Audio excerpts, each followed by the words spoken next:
Muchos se fueron a salvar a 5 idiotas y al barco con 700 personas lo dejaron hundirse con 100 niños. ¿Quién lo dejó hundirse? ¿Quiénes eran los que estaban en el rescate allí?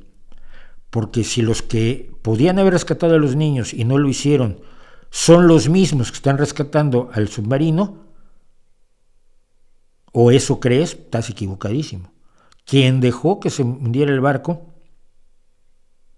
no está en el rescate del submarino, y viceversa. Pero los ponemos a todos en el mismo saco y queda bien guay. Yo estoy defendiendo a los niños que se hundieron, porque el mismo señor que venía en un barquito y miró cómo se ahogaban 100 niños, luego está en el barquito ahora tratando de sacar a los otros. No funciona así. La realidad es más compleja. La realidad es mucho más compleja.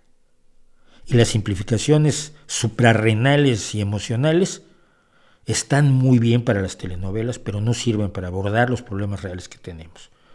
Y el problema de las muertes en el Mediterráneo no se resuelve ni se aborda con esa simplonería. Porque no son esos 100 niños. Constantemente tenemos el problema de muertes en el Mediterráneo de gente que es traída por traficantes sin escrúpulos, porque claro, dejaron que se hundiera, y es horrible que se dejaran. Me parece que fue un barco griego en concreto el que no ayudó.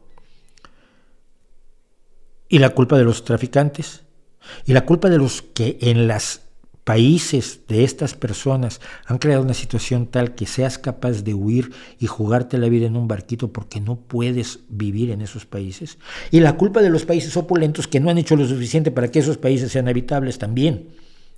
Es una culpa compartida que tiene soluciones enormemente complejas, y que si lo reduces al dejaron que se hundiera el barco, pierdes la visión de conjunto que culpabiliza a muchísima más gente que al del barquito que vio que se hundía.